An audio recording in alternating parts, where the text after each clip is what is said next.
Battleship USS Iowa is the last lead ship of any class of United States battleships.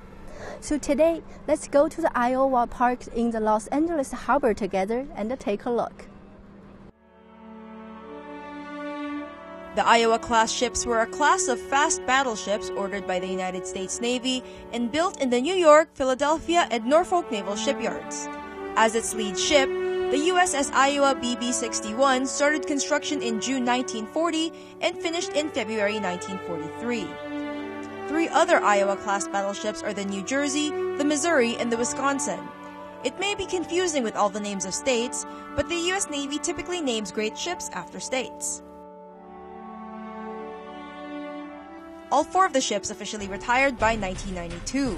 But before that, from 1943 to 1990, the USS Iowa fought in three major U.S. wars. During World War II, she carried President Franklin D. Roosevelt across the Atlantic to attend the Tehran Conference. And in 1945, next to the Missouri, the Iowa also served as the Third Fleet flagship at the Japanese surrender in Tokyo Bay.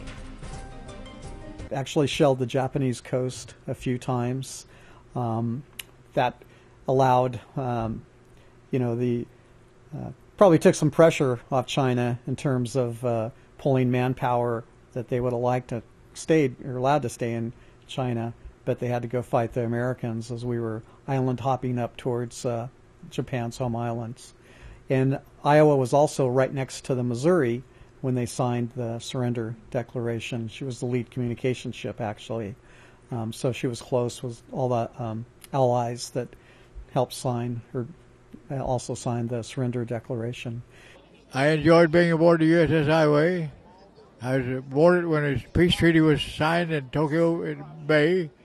We relieved the USS Missouri, and then we stayed in Japan for a little while, and then came back into we came back into Bremerton, Washington, back into the United States.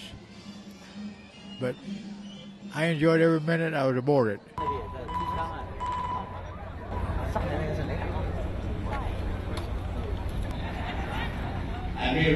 We celebrate the arrival of the USS Iowa in Los Angeles.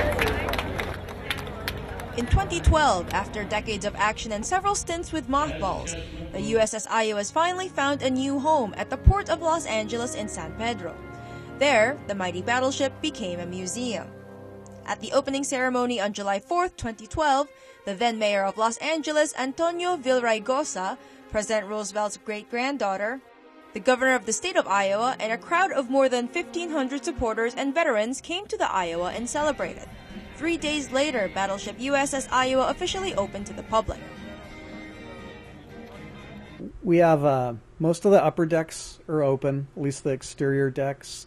We have the officers' wardroom, the senior officers' staterooms, also the bridge area, the captain's import cabin, where, for example, President Roosevelt and other VIPs, important people, would have stayed and receptions took place.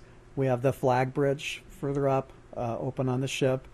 And then as you go further aft, we have an example of an enlisted berthing area. We call them racks, coffin racks is their nickname. Then you go back into the listed galley, or the kitchen, so to speak. We have a museum area and a gift shop.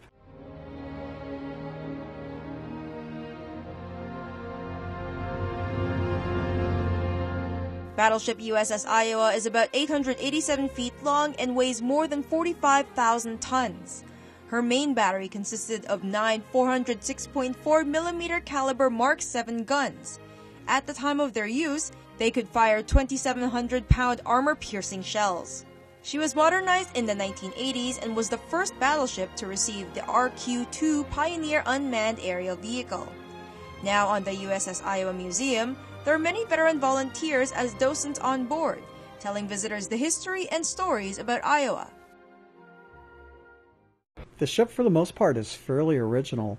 There were some changes on the exterior, but the original, engine rooms, the gun turrets, so it's wonderful to have the ship, real, instead of looking at a picture, you have the real thing here.